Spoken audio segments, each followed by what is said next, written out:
Greetings, everybody. How's it going, everybody? It's episode 326 of the Wow. Hoots podcast. Who knows? Maybe by the end of this week, this may be our last episode of the Hoots podcast. You never know. Knock on wood, that's not. But welcome to the program, everybody. I want to give a shout out to all the good brothers and good sisters who take the time to listen to the podcast each and every single week. It is yours truly, the nefarious brother Adam, aka Joshie Lopez. You can follow me at Twitter at the Hoots Podcast. Man, it's great to say that again. It really is. I'm not gonna lie. I am joined by the director of operations. You can follow him at Twitter at Derek Stoughton. Make sure to make your way out to DerekStoughton.com to support his musical adventures. The one and only Brother Carter is in the house. What's going on, my man? What's happening, Josh? What's happening, everybody? Glad to be able to do this show live with you. I wasn't gonna. I thought about being via satellite this week because I have a busy week and a lot going on. But with everything going on in the world of professional wrestling, particularly all elite wrestling, I couldn't miss this for a moment. Josh, I have a feeling that this is going to be the best edition of What the Hell is Wrong with AEW we've ever done. I also think that in the just over 2 years we've been doing this segment, we are about to be proven right on everything that we've said for the last 2 years. And once again, All Elite Wrestling has just made us look like geniuses. So, but there was also some really great things that happened this week too, with Clash at the Castle and Raw, which we'll get into a little bit. But I can't wait. I can't wait, man. Also, we're recording this on a Thursday. Tonight is the official start of the 2022 NFL season, and should be a great season. We got some new contenders coming up. I'm sure we'll get some questions about that, but it's a great day. Can't wait to get started. Let's get going. And with that, for Brother Carter, I figured it'd be cool in between this next segment. We'll sprinkle in some football thoughts as well for the season. So we'll do that. All right. As we are recording this live, you can see this live on our YouTube channel. Make sure to subscribe to the podcast anywhere you get podcasts, and especially this channel. Today, we surpassed 200 subscribers on our YouTube page. So I just want to give a shout out to you guys. I saw that this morning. I thought that was pretty cool to see. I want to give a shout out to my guy, Steve Bielhausen, who came on to record a special interview with me today. He's a combat sports reporter from the Zone, and he was at the media scrub this past Sunday night for All Out. And Steve's a mentor of mine. He got me my start with making transcripts back in 2014. And there's so much ties between myself and Steve and CM Punk, because for those who don't know, the first night that I was covering a wrestling show for the first time, CM Punk quit WWE. So a lot of this is kind of a full circle kind of feeling for me today. And we'll talk about that a little later on. But my friend, it's time for the Back Porch Q&A session. Oh, I love the Back Porch Q&A. We got questions this week from Mike at Mike Rubio. He makes his return this week to the questions. And, of course, the good brother himself, Chris Zaletta, as we usually start with every single week. You can follow Chris, if you like, at Twitter at XTeenZaletta24X. Let's start us off hot with the game that everybody's talking about for tonight, as recorded on a Thursday. Who wins this shootout between the Buffalo Bills and the Los Angeles Rams? I've got the Bills, Josh. I think that I still think that the Bills are going to come out and be playing for a Super Bowl this year. I think we talked about that. I think we said was Bills Bucks, I think was our prediction. Yeah. For the Super Bowl. So I think the Bills are going to be great. I think that the Rams are underrated right now. I think a lot of people are just writing them off as, because Stafford's supposedly hurt with OBJ gone, that they're just Von Miller's gone. So, So I think that the people are writing off the Rams, but the Bills are going to win this game, but watch out for the Rams this season. I think they're going to be better than people think. The only thing I don't like about the Los Angeles Rams, besides Jalen Ramsey, are those ugly-ass uniforms. Yeah. That's it. The stadium is beautiful. It's almost as good as Waterfall. SoFi is a national treasure. Mm-hmm. But For my pick for this game, I am going with the Rams tonight. Actually, I won't say too much of press clippings could get in the way of the Bills, but I think it'll be a close, competitive game. I just see a little bit too much pressure from the Rams front seven getting in the way of the Bills offensive line, and football, my friends, are won in the trenches. And it should be an interesting game. Obviously, this game will not dictate how their seasons will go. Though there'll be overreactions. One thing I've noticed when it comes to like these Thursday night reveals, whether it's like the draft or something like tonight, the only thing missing tonight is having Roger Goodell do something so you can get booed out of the building. That's the only thing missing for tonight. Oh, that's always one of the best moments in sports every year is the beginning of the draft and Goodell gets booed. It's great. They even booed him during the virtual draft in 2020, which was that's tremendous. All right, let's get to the next question here. I should mention Von Miller is with the Bills now, so I think that's going to give them a little bit more of an edge tonight too. I know he was saying something, but anyways, it's going to be a good game. I can't wait. Yes, sir. How long until the trios titles and the ROH six-man tag team titles get unified? I think you know the point I'm trying to make here. It's funny. I mean, for a company that's only been around for 3 years, we've already had an undisputed champion, right? We've had now multiple interim championships on the line. We have a title that's not officially recognized by AEW in the FTW championship. We've had appearances from Impact titles, New Japan titles, AAA titles, everything in between. Point blank, my friend Chris and everybody that's watching and listening to this, who gives a shit at this point? Well, who gives a shit? And AEW doesn't even give a shit because they have no idea what they're doing with their booking or their champions. I'm surprised they even know who the champions of their company are. For the company that was going to write all the ills of WWE, they've just shown that wins and losses don't matter there either. Let's just keep it 100. I don't even know if the six-man titles are still a thing. Is Ring of Honor going to do another pay-per-view this year? Final Battle probably. It's probably the last one they'll do this year. But it's so insignificant at this point. Unifying them, it's not going to make any difference because it's still the same people find the same people. And then where's the power rankings for the trios titles? Where's the power rankings for the fucking TBS Women's Championship that's never been acknowledged either? So it's a clusterfuck. We'll get to that stuff later on. I will say though, and I don't know if we'll get to talk about this in our segment. I will say there is a very intriguing ROH championship match tomorrow night on Rampage. I will actually tune into that one because that could be good. Sometimes a blind squirrel finds a nut. That's true. All right, next question. Will WWE do a yearly show in Wales going forward? I don't know if specifically Wales, but I would think coming out of this year and hopefully nothing bad comes with another pandemic or something like that. I would like to think, especially with the expansion of NXT Europe, that they'll do at least maybe one pay-per-view a year. Now, if it becomes something like it's like Super Showdown that they had in Australia a few years ago or something resembling Crown Jewel in London, I'm fine with that being a show because I feel like the UK crowds do deserve pay-per-views every year, and the Cardiff crowd was absolutely amazing. We'll get to Clash of the Castle a little bit, but yeah, I would like to think so, that maybe they have one pay-per-view a year out of Europe, regardless of where it's at. Yeah, I agree with you, Josh. The problem is they just have to be very careful with their scheduling because they can't schedule it around major football, major soccer events over there, or here in the United States competing with college football on Saturdays and NFL on Sundays. So they just have to be very careful about when they schedule that. But I mean, that crowd was unbelievable. And the energy in the building over there was great. And I agree with you, especially with NXT Europe getting going. You could have events, you could tie it in easily, like have something in Italy or in Cardiff or in, wherever they want to go. But I would think that's a great idea. Yes, sir. Next question. Your favorite match from Worlds Collide, Clash, and All Out?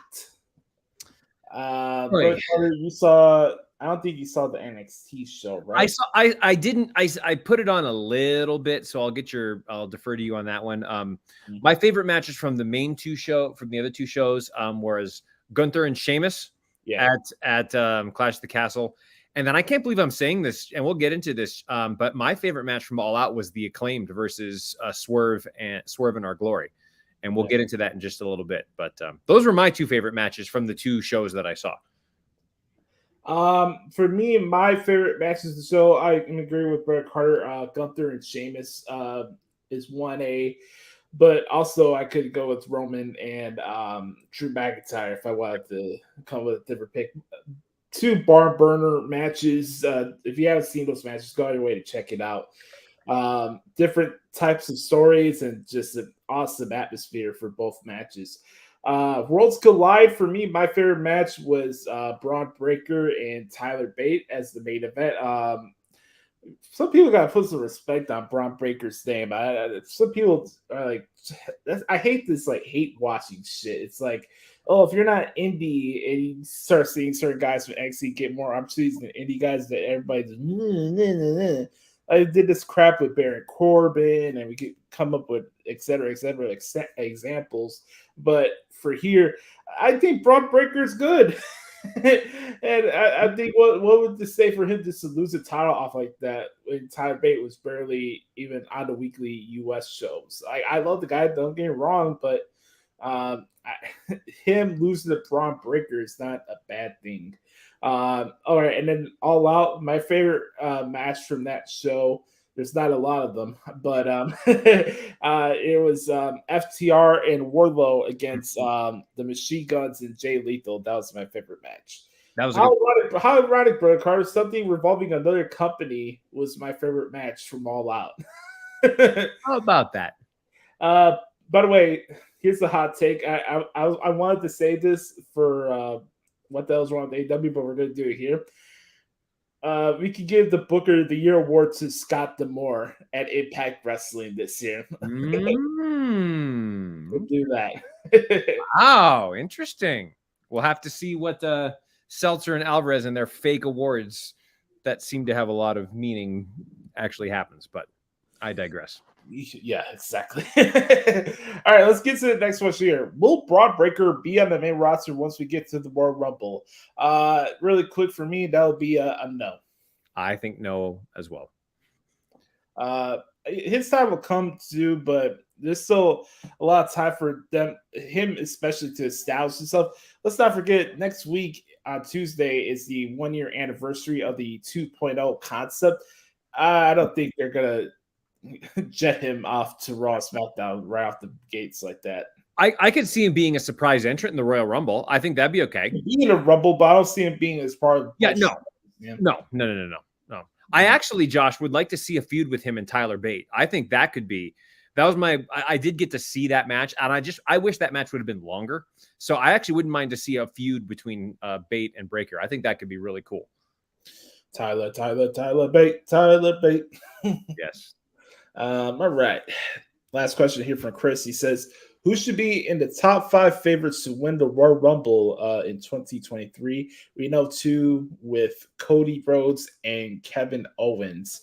For those who don't know, and much to my chagrin, the Royal Rumble is back in the Alamo Dome this year in San Antonio, Texas. I say much to my chagrin because it ties in so well with the theme of our episode this week, but there's no reason why Chicago has yet to have a Royal Rumble event. Not one. And it's I know why we can't do it because the whole time show be CM Punk. Oh, you know what? Not anymore. I was going to say, you might get a Royal Rumble now based upon what happened this week, but we'll get into that. But really quick for you, who else would he be on your list if you had to pick 5 guys to win a Rumble match? That's hard because I just can't see anybody except Cody.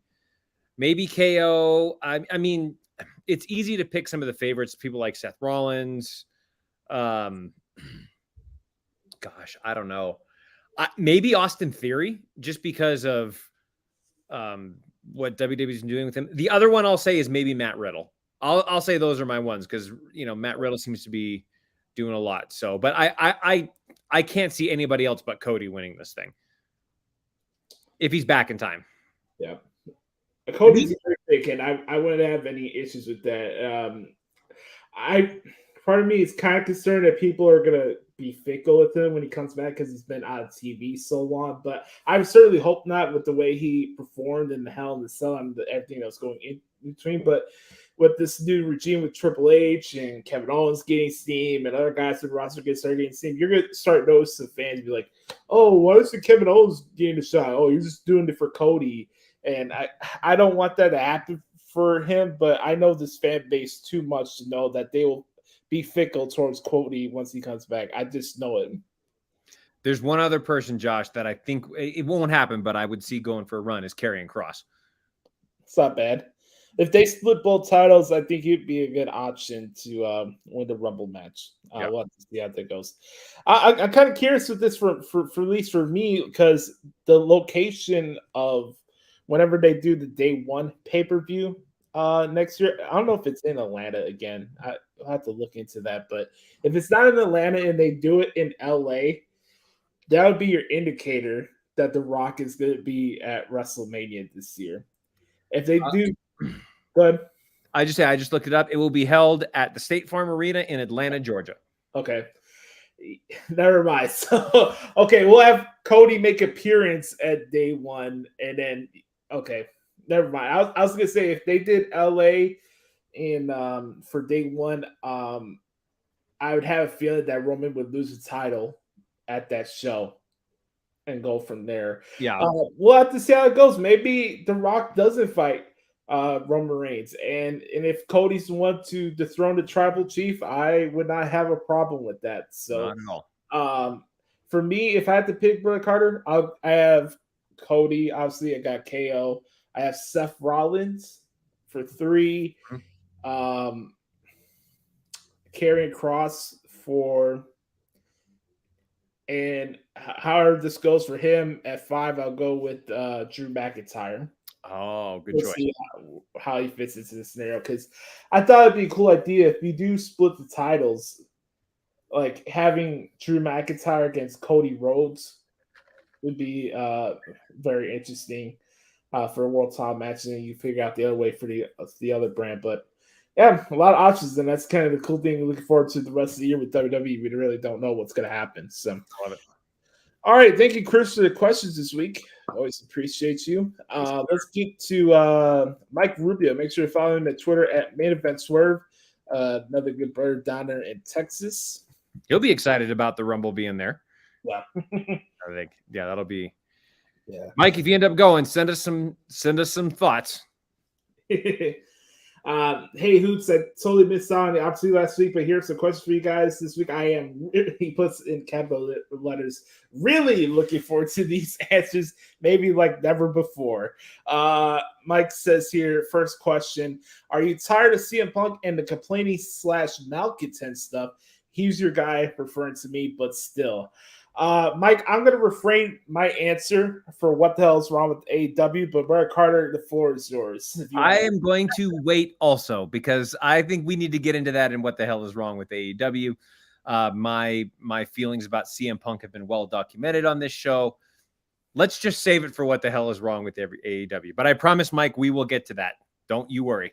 It is a good discussion point in that segment, so we'll do that for you for sure. All right, how about this one? Would you ever consider going to Mars to live for a year if it was safe and there was some form of entertainment up there? That's kind of an out there question. If I had to throw though. Now, what's kind of entertainment's up there? It's waterfall. Is it waterfall entertainment? Is it music? Like what does this look like? Yeah, I don't know. Is it? I don't know. Do you live in a dome? Like, what happens with oxygen? I don't know. Probably not, but that's just me. Do you have a slap bet like Barney and Marshall? No, I do not. No, slapped, knocked off. Slapping our freaking helmets all around or something. Yeah. Man, I don't know what I would do in space. To be honest with you, I'm probably the wrong person to do this because I don't get high or anything like that, so my mind doesn't like wander in those type of not judging anybody that does. That's your prerogative. But I'll just say, for me, if it was something where you could like put on a concert anywhere in space, maybe I would do it. Why not? That'd be cool. Why not? All right, next question. What's the best remedy for coming down with some sickness, feeling like a day or two before you might have a cold or respiratory infection? For me, it's just knowing that it's coming and trying to prepare for it by getting some stuff at the drugstore or at your local grocery store. Trying to rest, trying to get some sleep. Yeah, I think is always good. If you get sick, you get sick. Your body just has to deal with it and then come through on the other side. So just trying to prepare for it if you know it's coming is really the best thing. Yeah, I'm usually ahead of the game when it comes to stuff, and I rarely get sick. So when it does hit me, it just hits me hard. But I always start off and mostly rely on this agua. Yeah, high quality H2O. Yes. Thank you, Adam. Yeah. Yeah, water is very important, especially when it comes to like colds and whatever type of illness it is. But hopefully it's nothing serious, or especially like those who have had to deal with COVID.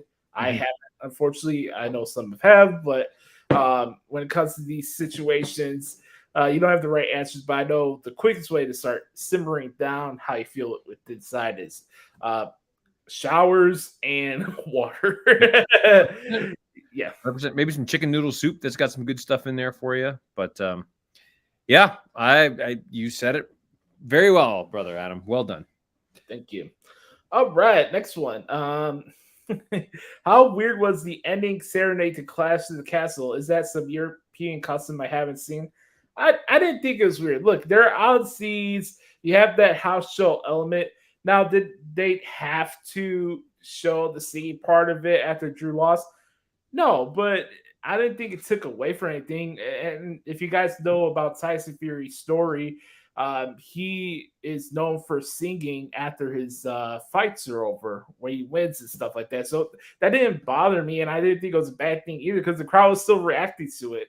If it was just sheer silence and nobody knew what to do, I mean, sure, that could come off weird, but it's a house show. It's an international show. The fans are there to have a good time. You don't want them to be all moody and depressed because their guy lost and walk out of the building, So it didn't really bother me. Was it weird to you? No, I mean, it was unexpected. So I was like, oh, okay, that's kind of cool. It's different. And a lot of people, of course, because it's wrestling Twitter.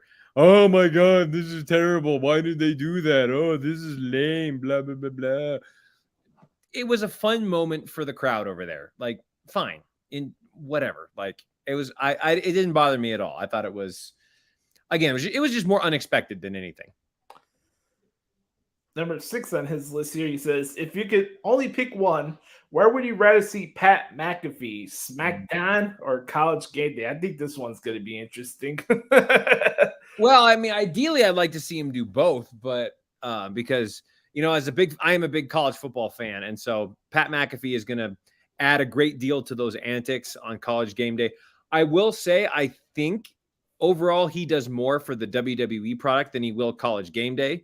But McAfee is, like, as you know, anything he does is complete gold. So he's going to have these incredibly hilarious antics on College Game Day. And I think they need something because God love Lee Corso. He's awesome. But you can tell each year he's struggling a little bit more. Like, his mind is there, but just words coming out just because of his health. And that's he's 80 something years old, and he's had a stroke and he's still a brilliant football mind. But I think College Game Day realized they needed to do something to try to help the overall energy of with the show if Lee Corso is struggling with his words a little bit. But I think he brings overall more to the WWE product than he will to the College Game Day product, but it'll still be great to see him on College Game Day every week. And once college football is over, he can just go right back to WWE. Correct. I got a question for you. Yes. For myself. Did you happen to see one of Pat's producers do a bit on Lou Holtz No. last week? You want to hear some of this? Sure. All right, let me play it for you. I'm just reading this headline here that is written on this piece of paper by Boston Connor this morning. Lou Holtz sent Brian Kelly several letters over his Notre Dame tenure to no response. Yep. This must have slipped through the cracks in the group text. Sports Illustrated is reporting, while talking to reporters this past week, Lou Holtz shared that while Brian Kelly was at the helm, he wrote him several letters over his tenure as coach. Unfortunately, Holtz said he never got a response. So, obviously we got to go. Well. Looks like I wasn't fibbing when I said that Brian Kelly was a big old piece of shit. You write this guy letters, you try to tell him, hey, this is exactly what you need to do if you want to be a successful coach at Notre Dame. Okay, you didn't fucking respond to me once. You know how long it takes me to write these goddamn handwritten letters? I'm not typing them on a Macintosh. I'm not typing them on the Dell. I'm dipping my ink in the quill, and I'm writing these handwritten letters. And what does he do? He says, hey, you know what, Lou? I won't write you a letter, but I'll send some kid into a cherry picker with 85-mile-an-hour winds, and I'll kill him. And then guess what? I still won't write you a letter back. He can apologize, but it doesn't matter because Notre Dame's in the right spot. We got Marcus Freeman with 17-point underdogs at Ohio State. And I wouldn't be surprised if Brian Kelly gets run out of LSU because before too long, the boosters down there are going to find out what I found out. And that's that he's a big old steaming bag of shit. Wow. Shout out that one and only Ty Schmidt for that. There's a lot to dissect there. And I won't. That Lou Holtz impression was pretty good. I mean, and Lou Holtz has got some speech impediment too, so that kind of sucks. But that Lou Holtz impression was pretty good. Also, I tweeted out about this because the LSU FSU football game was going on during All Out. And so I tweeted out about this. It was a great game. Yeah, LSU paid $100 million for Brian Kelly to lose like that. He going to have some splaining to do to some of those boosters. But yes, the Brian Kelly era at LSU, not off to a good start. And I have a feeling it's not going to get much better. Not a good first impression, right? No. And the way he deals with the media and the way that he deals with, it's the Brian Kelly era in LSU will be over before too long, but it is. You know what, Mike? I'll say for me, SmackDown would be the pick for me. Him and the energy with him and Michael Cole is just top notch, and you can't replace that. I would like to hope that maybe Nigel McGuinness will get to call shows now with Michael Cole. I think that'd be great. But whenever Pat does come back, it'll be a good time. So it's good to not hear him on the shows. And I could tell from him when he was talking about it on the show yesterday, I could tell on his face that he's going to miss it, and it was kind of bothering him a little bit. So I'm happy for his success. The guy is a superstar among all superstars, and he deserves everything that comes his way. So, I'd probably say SmackDown if I had to pick, but I am a biased wrestling fan. I will say, though, Josh, this could be a great opportunity for maybe if they repackage Baron Corbin, because I believe in SmackDown this week, they saw him getting into JBL's limo, I believe. Is that correct? Yeah, so JBL's back. Well, no, but I'm saying like you repackage Baron Corbin, then when McAfee comes back, Corbin could just beat the shit out of him and something like that, or beat the shit out of him on College Game Day. That'd be funny. You know, why not? You know, and I think that hey, if AEW can do it at comic book signings, why can't WWE? Right. Exactly. But no, that'll be. Yeah, but it's scary. I hope it's Nigel McGuinness too. I've read it's going to be Corey Graves. In the meantime, I don't know if that's true. It would be kind of cool for me, Josh, if they could somehow get Mauro Ranallo back. Now that Triple H is back at the helm, if they could get Mauro Ranallo involved, that would be amazing. Right. We'll see. Let's see what else Mike has here for questions. He has 2 more here. No, 3 more actually. Great. Do you think people overreacted and were too quick to criticize Raquel Rodriguez and Aaliyah instead of crediting them for winning their first WWE titles beyond NXT? Well, it's the internet. They're going to criticize any booking decision that's made in any promotion ever, unless it's AEW, even though that's changing pretty quickly too. They were going to criticize it. Why was it not Damage Control? Do you think they might be trying to tell a story? Shocking concept that they're trying to do long-term booking. Also, like if for some reason they want to turn Raquel Rodriguez heel, it's a great way to do it. If Aaliyah costs him, Raquel turns or whatever. So I had no problem with the decision. Now, do I think Damage Control should have won? Yes. But if that's the long-term payoff, then so be it. So, by the way, Brother Carter, I know you're gonna appreciate this when you see this, but literally I put as the title of our episode this week, seriously, comma, the acronym. What the hell is wrong with AEW? I put that title this week. Yeah. It's so true. It's all these weird acronyms and stuff that Jericho was trying to pump out last night. Like, what the hell was that? What was it BWC or something like that? Oh my god, it's brutal. JoJo Dutch. We'll get into it. Mike, to answer your question here, like Brother Carr said, I echo the same sentiments exactly. People are just gonna bitch to bitch. By the way, aren't the women's tag team titles on the line on Raw this Monday? Oh, are they? I don't know. Yeah, they are. Fine. So, that's why we'd say episodic TV show, not blowing your load on TBS every week to try to pop a raise when you still even can't get past 1 million. All right, let's get to the next question here. What do you think of Braun Strowman as an eventual IC title winner against Gunther? He says, I can see it. I like that idea. I think that could be great. The power of Gunther versus Braun Strowman. I've been told Braun Strowman's going to be on SmackDown, is going to be his new home. So, which is fine. That could be another. If you need to do something for the fall, there's some competition for the Tribal Chief as well. If I've read they're going to do Kevin Owens. So if they need to, once they get past Kevin Owens, if they need to do Braun Strowman before the Royal Rumble, they could do that too. So, but yeah, I think him versus Gunther could be a heck of a match. That'd be fun to watch. I just want to see Braun throw another chair at Roman. Just like the accuracy and how he threw those office chairs at him when they were feuding.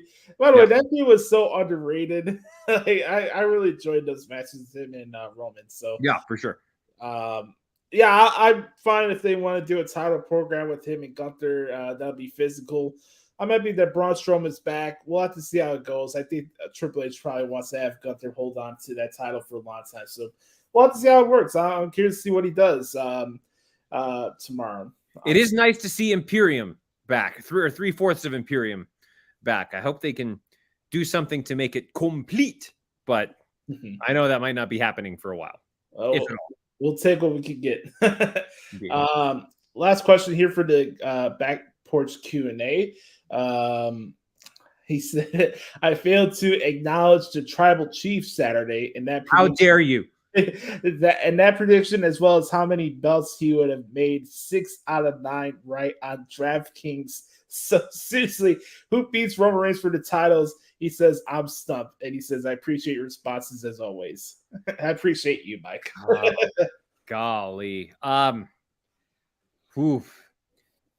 going to say it's Cody. I think it has to be Cody. I don't see anybody else doing it. And if they want to take it off of Reigns before the Royal Rumble, like if they want to take it off at day one, then you can have somebody else win the Rumble. But it's got to be Cody. I can't see anybody else.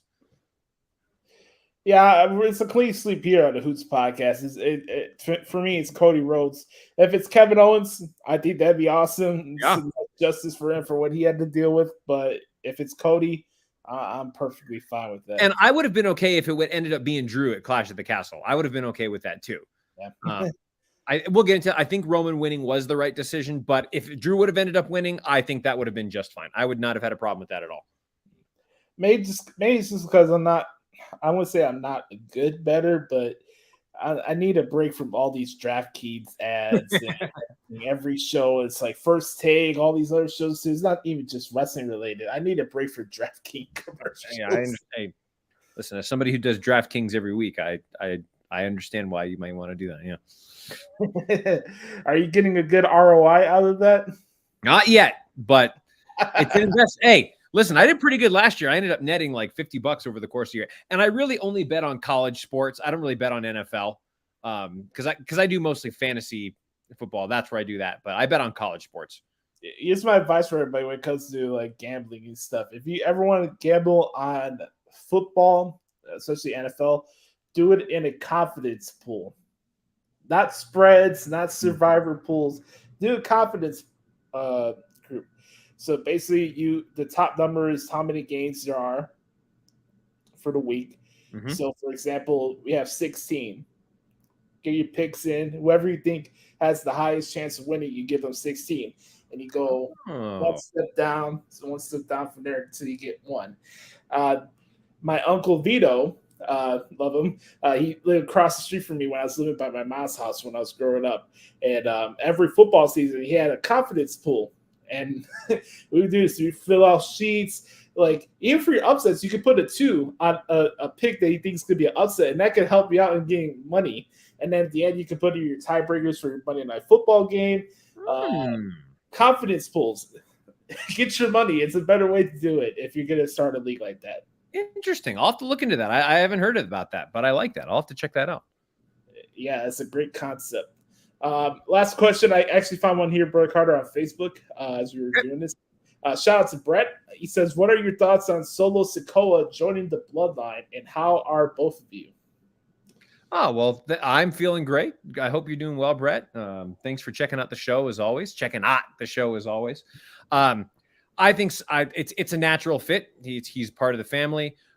He rose up through the NXT ranks pretty quickly. He's caught onto the business pretty well. I think it's a natural fit, almost as natural as Sami Zayn. Oh, God. Has Sami Zayn not been just phenomenal in this storyline, by the way? It's tremendous. It's tremendous. So, but I love it. I think it's a natural fit. I would be actually okay with him. He won't beat Gunther, but maybe if he wanted to win a United States championship, somehow from beating, I could see them getting the title off of Lashley that way, with some interference and getting it to Solo Sikoa. I think that'd be great. But no, I love it. I think he's going to do great things, and acknowledge him. That's all you can say. I'm a big fan of Solo Sikoa. I enjoyed a lot of his work in NXT. I like the way he moves in the ring. It kind of reminds me a lot of Umaga. Just how he works and stuff. He's fast. He can do a lot of the same stuff that Usos does. Obviously, he is their little brother. But I love the layout. I love the timing of it too. Obviously, we know why the Usos can't make these international shows. So I thought if you were going to do a run-in like that, I thought it'd been better off with him being the reveal instead of Paul Heyman costing Drew McIntyre, because that would be as realistic in a way. I thought it was pretty cool. As far as your question is concerned, brother, I'm feeling good. I think I'm looking good. I'm feeling like in a good place, emotionally, health-wise, everything. I'm in really good spirits, so I appreciate the question. Awesome, brother. So that's a wrap up for our Q&A session. As always, if you want to participate in the Good Brothers Q&A session, the Back Porch Q&A session, make sure to hit us up at the Hoots Podcast or the Hoots Podcast at gmail.com. Now, before we get to this week in WWE, I did say that I wanted Brother Carter to expand on his thoughts on what we could see for the upcoming NFL season. I did a little preview special with our good brothers Sam and Patrick Fitz the other day, which was a lot of fun. You can see it on our YouTube channel if you want. And I want to get your thoughts on division winners. What's your hot takes you have for the season? Yeah. Yeah, I mean, and I'll have to just double check who I think my division winners are, but I think a few teams that we need to watch out for this year who I think are going to make major improvements. The first one is the New York Jets. I think that the Jets are going to surprise people this year. Now, are they going to make the playoffs? Probably not. I didn't say they were going to make the playoffs, Okay. I said that I think they're going to be a lot better. I could see them being a 7-9, 8-8 team this year. Okay. They're not quite making the playoffs, but I think watch out for the Jets. I think they're going to get a lot better. I think the Eagles are going to be really good. You've got Jalen Hurts who's starting to figure it out. He's got weapons now that AJ Brown is with them, and Devontae Smith. So watch out for the Eagles, and they play in the worst division in football. So they have an easy path to the playoffs. Yes. So I say watch out for the Eagles. I think the Jets. I think the Bills are hungry, man. They have been on the cusp for a long time, and I've got them winning the Super Bowl this year. I actually have the Bills winning the Super Bowl this year, and but yeah, so I think those are some teams that we need to watch out for. Another interesting hypothetical situation that I ask is, and I've been asking some folks this. Now, there is no way that this is going to happen. This is like elite level fantasy booking, right? Okay. What if the Browns are 9-2 going into week 12? Do you start Deshaun? I say, like, if they've got chemistry going, why would you start him? And like, yes, is he elite level talent? Yes. Like if this was a normal season and he didn't have all that shit, he'd be a top 5 quarterback. There's no doubt about it. But I think that if for some reason the Browns are doing 9-2 or whatever, you don't start Deshaun, you keep him as the backup, and the owners are paying him $100 million to sit on the bench. And like, how does that make him look? Yeah. So I think, yeah, right. So there's that. I also think that Lamar Jackson needs to be very careful with how he navigates this season, because he still doesn't have a deal. And unless something happened today and I missed it, but I still don't think he has a secure long-term deal. So if he starts to take the field week 1, the owners will know, well, we know we don't have to pay this guy a whole lot because he's still going to play. So I think Lamar's got to navigate that very, very, very quickly. I hope they can get a deal done this weekend. So those are just a few things I have. Do you have any other things I might be missing or any questions? I'll have to look and see who I got for division winners. Let me pull that up here. I have to say this, Sam. I saw your name for one of your fantasy football teams, and I was crying laughing for at least a couple minutes. It's Deshaun Watson related, but you my man, are fucked up. Almost as bad as the one I have for our Pick'em League. By the way, I want to give a shout out for everybody who decided to join our Pick'em League. That's my Yahoo. So thank you guys for hopping out with us with that. So that's pretty cool. Okay, Josh, I've got my division winners here. All right, starting in the AFC, I've got the Bills coming out of the East, the Ravens coming out of the North. I've got the Titans coming out of the South. Okay. And I got the Chiefs coming out of the West. Okay. And then in the NFC, I got the Eagles. Who do you pick out of this?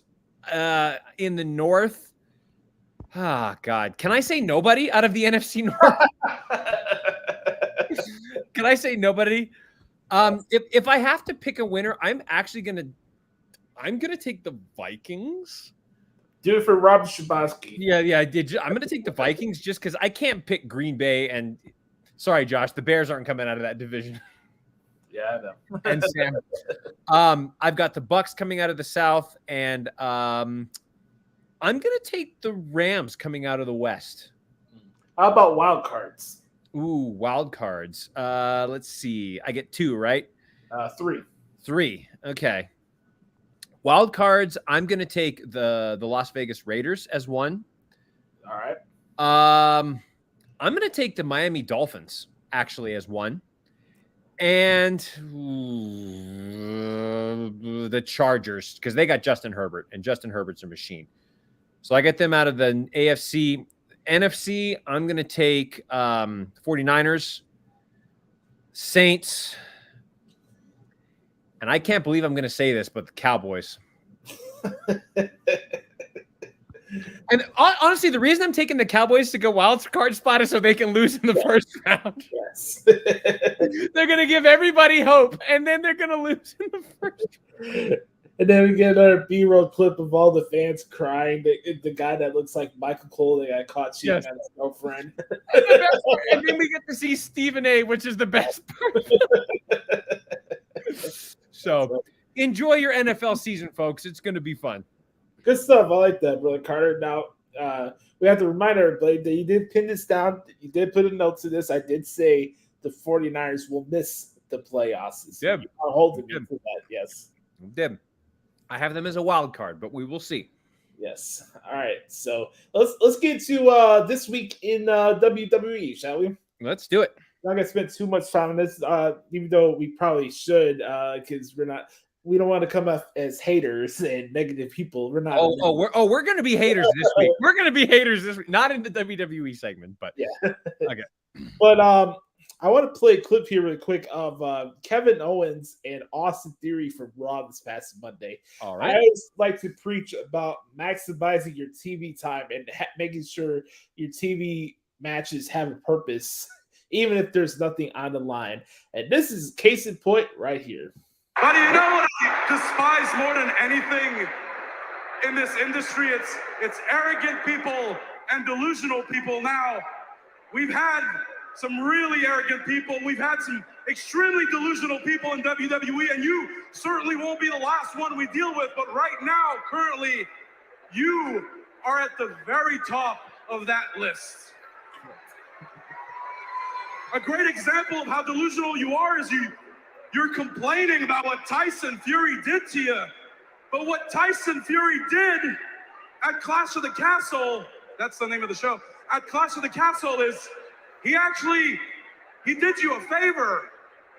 Because if you had been able to cash your contract, either Drew or Roman would have put you into the ground and you would have lost that opportunity forever. Now, you don't know what you're talking about. But you know what? I know what it is. You're jealous. Yeah, you're jealous. You're the guy that's always running around talking about championships, but you haven't won one in years. Meanwhile, someone like me is just climbing the ladder of success and doing things that you could never do, like becoming Mr. Money in the Bank. Good stuff. Short and to the point. I didn't get a chance to see the promo. I did read somewhere, though, that he made a reference to Austin Theory getting his name back, his first name back. Yes. That's great. I love that. He's going off different examples. You're like, great things like me that and things I noticed is that you got your first name back. See what I did there? That's great. I love Kevin Owens. He's fantastic. He's the man. They had a very good match on Raw this week. I'll check that out. But let's talk about Clash of the Castle. Do it. What was your thoughts of the show, and what stood out to you, good way or bad? I loved it. This is one of my favorite pay-per-views I've seen in a long time. I would probably have to say my favorite moment of the show was the standing ovation that Sheamus got after his match with Gunther. Like, they put some respect on Sheamus, and that was really, really, really cool. Like, I was getting goosebumps for that. I thought the show was a terrific show from top to bottom. I thought that the women started out with a bang. You know, they just had a great match, a great 6-woman tag match to start the show. I like the Dom heel turn. I'm curious to see why they waited until, like, why he cost Judgment Day and then decided to turn heel, which I thought was like, interesting. So we'll see what they do with that. Maybe it's Rhea Ripley trying to break out on her own. With Dom, we'll see. So I thought that was really great. I know a lot of people are upset about Drew McIntyre not winning the Universal Championship in his home country, which I get. I get why they were upset. Oh, by the way, the Broken Dreams theme, that was fantastic. That was awesome. That's actually been one of my favorite theme songs for the last 15 years. And so to hear that again was really cool. I get why people were upset. I think it was the right decision to have Roman keep the belts. But overall, and they had a tremendous match. Like, that was just a tremendous match. And as I mentioned before, my favorite match of the show was Gunther versus Sheamus. But overall, I thought this was a tremendous show from top to bottom. And I agree with you. They have to go back to Europe more often because that crowd, they're hot. They are hot and hungry fans for that. But I loved it. What did you think? I really dig the Brett Carter. And here's the thing for me. I make no bones about it. I think UK has the best wrestling crowds. If it's not Chicago related, I think UK fans are just absolutely tremendous. And they just bring a lot of good qualities to the show that you don't get a lot of times. And I really appreciate what they brought to the table for this show. And I thought Michael Cole, again, another fantastic job on commentary this week on the pay-per-view. If I had one thing that I would change, now don't get wrong, I really like this match and I like the opener. I would probably shave maybe like 5 minutes off the match. I can see that. Too long. Again, I stick to my guns unless it's some major consequence like a Survivor Series or a title on the line. I do not believe that trios matches should be going over 15 plus minutes. That's just me. It looks like a clusterfuck. It becomes a clusterfuck at certain points, making the referees look stupid. But happy that Damage Control won. I was not surprised by that. Just off the reaction of them, everybody on Twitter on Monday last week, but they're buried and like, of course they were going to win the pay-per-view. I do want to get your thoughts on this, Josh. And we try not to talk about booking here on the Hoots podcast, but I feel like I have to when it comes to the SmackDown Women's Championship match. I didn't like how this played out just because, and don't get me wrong, I love Liv Morgan. I love the opportunity she's getting. I'm happy that Shayna Baszler finally got her opportunity. But where do you go with Shayna from here? I just like, something about it doesn't bother me. Like, what do you do with Shayna Baszler going forward? Because I've always thought she's unbelievable and has never been utilized to her full potential.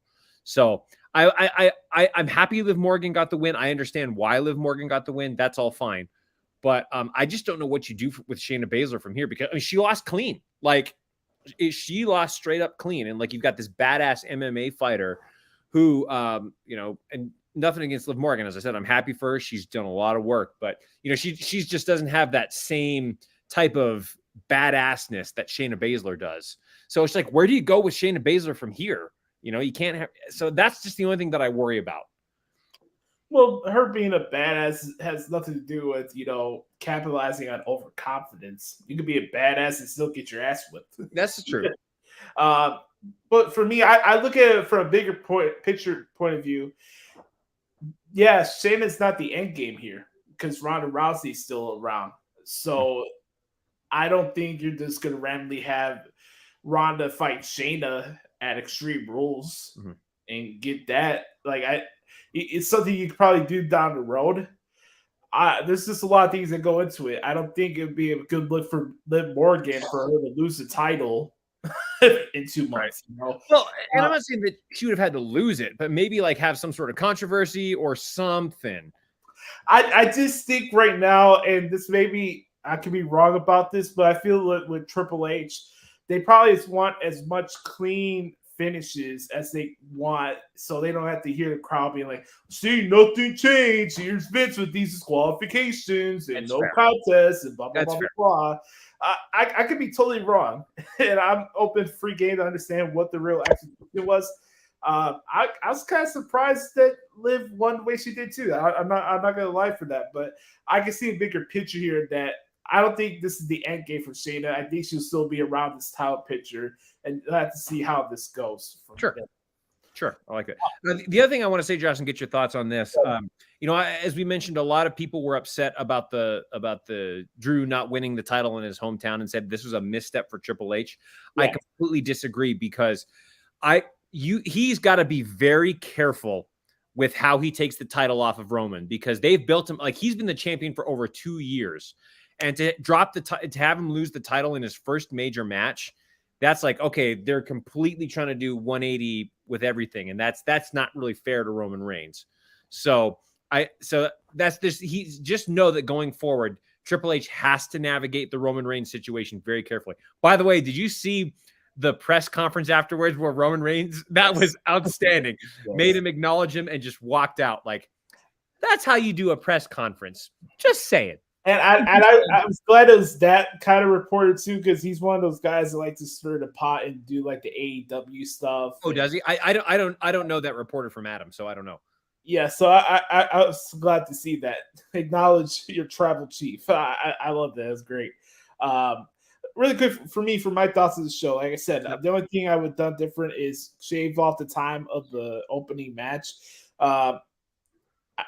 Gunther and Sheamus is everything I love about professional wrestling, everything I love about New Japan and those type of matches. It was just so fun where I didn't have to pause and I could still be a fan and enjoy whilst covering this match. It was just absolutely tremendous, and I'm glad that Sheamus got his flowers.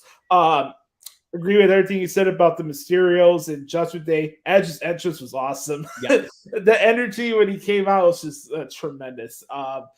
Really, the part where Ray did a suicide dive to Rhea Ripley, I thought was pretty funny. I don't condone violence on women, by the way, but with the circumstances that was going on, I thought that was pretty cool. Yep. Everything with Dominic, I thought they went about it the right way, the right tone, the way Ray sold the lariat, doing a low blow. I know they're having Edge against Dominic on Raw this Monday, so we'll have to see how that plays out. But they're hitting some good tones here, and we're far from over, man. And it's funny, like on Raw on Monday, they were doing the Eddie's son chants. I thought that was fucked up. But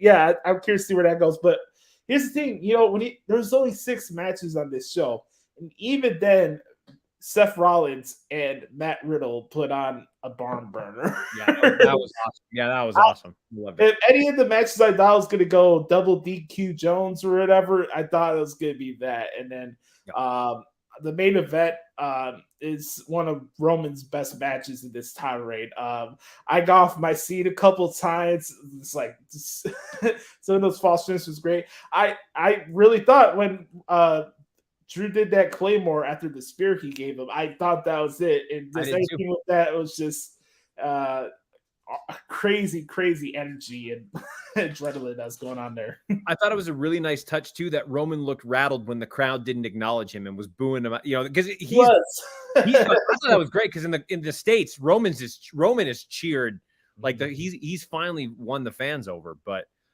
So I thought that was a really nice touch when he was rattled with the fans booing him and not acknowledging him. Also, when he grabbed the mic in the middle of the match and said, "Cardiff, acknowledge me," that was awesome. I love the headbutt timing of that right after. Acknowledge me. Geek. That was great. So all in all, Clash of the Castle was a lot of fun.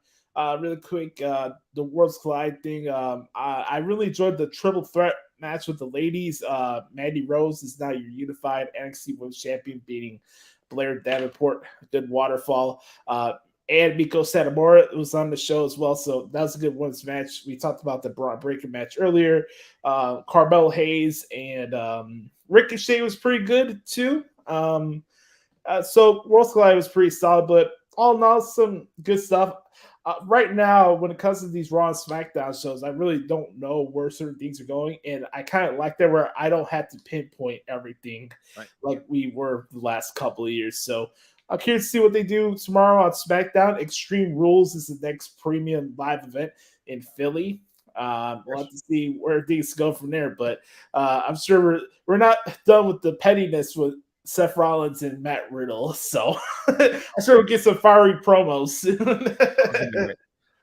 Cool to see Braun Strowman back too. I was very happy that he came back on Raw. I'm curious to see what they do with him, but great to see him. And so we'll just see what happens with that going forward. But yeah, good stuff from WWE this week, no doubt. Oh, also, Josh, I know we may went into this earlier, but we certainly wish Pat McAfee all the best heading over to College Game Day. He will be missed on SmackDown, but gave us some great stuff over the last couple of years. Yeah, Pat's a gem. One of the best uses of celebrities in wrestling, and he's gonna be missed, but I hope they have a good solution with there. And sooner or later he'll come back. I mean, hey, it's already September. Right. Time's going by fast, so about to see how this goes. But Brother Carter, I think it's time to give the people what they want. Oh man, Josh, we're getting into this a lot earlier than we usually do, and I don't care.